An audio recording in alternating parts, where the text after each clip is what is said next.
Hello, word listeners. I'm Alex, and welcome back to your daily dose of vocabulary enrichment.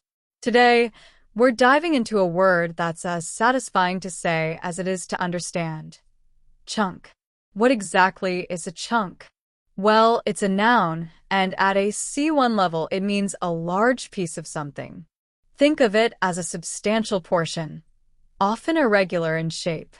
It's not just any piece. It's a hefty, noticeable piece. Now, let's explore how we use chunk in everyday language.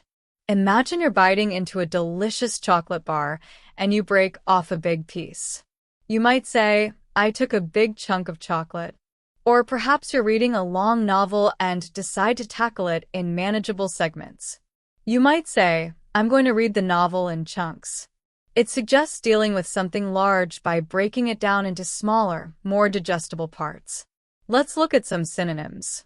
Instead of chunk, you could use words like lump, piece, portion, segment, or mass. For example, "There was a lump of sugar at the bottom of my tea" is similar to saying there was a chunk of sugar at the bottom of my tea. Or, "He ate a large portion of the pizza," mirroring "he ate a large chunk of the pizza." Another example, "The project was divided into manageable segments," which is comparable to saying the project was divided into manageable chunks. A further example, "A huge mass of ice broke off the glacier," mirroring "a huge chunk of ice broke off the glacier." And, of course, we can say "I need a piece of cake," similar to needing a chunk of cake. Now, let's consider antonyms. What words convey the opposite of a large piece? We could use words like sliver, fragment, crumb, iota, or morsel. A sliver implies a very thin, narrow piece. For instance, "I only needed a sliver of wood to fix the shelf," shows the opposite of a chunk of wood. Similarly, a fragment suggests a small, broken piece.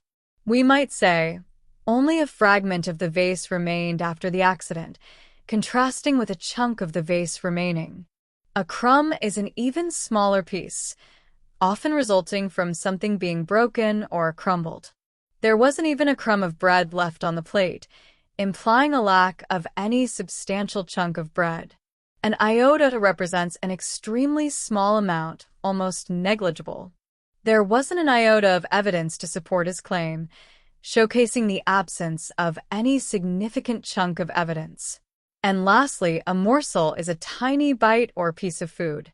"She only ate a morsel of the apple," contrasting with eating a chunk of the apple. Now, let's see how you can use chunk in your everyday life. You might say, "I spent a good chunk of my day working on that report," meaning you dedicated a significant amount of time. Or, "That movie was a real chunk of entertainment," implying it was substantial and enjoyable. You could also say, "He earned a nice chunk of money from that deal," showing he made a considerable amount. Here's some more usage examples. "The dog unearthed a chunk of bone in the garden." Or, "She dedicated a large chunk of her inheritance to charity." "He carved a chunk of wood into a beautiful sculpture." Consider these phrases. A chunk of time, meaning a significant period.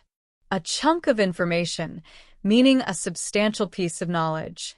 A chunk of luck, meaning a significant stroke of fortune.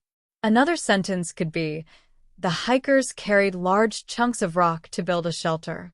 Or perhaps, "The developer sold a significant chunk of land to the farmers."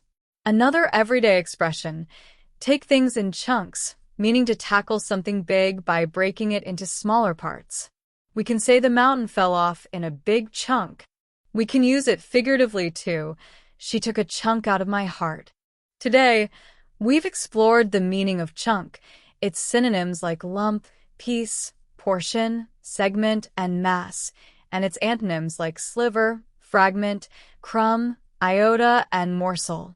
We've also looked at how chunk can be used in everyday conversations and common expressions. Remember, chunk signifies a large, substantial piece of something. Thanks for tuning in to Hello Word. If you enjoyed this episode, please subscribe to the podcast and leave a review. Your support helps others find the show and expand their vocabulary. Now for your challenge. I encourage you to create your own sentence using the word chunk and share it as a comment under the video. I can't wait to read your creative examples. Keep learning, keep growing, and I'll see you in the next episode.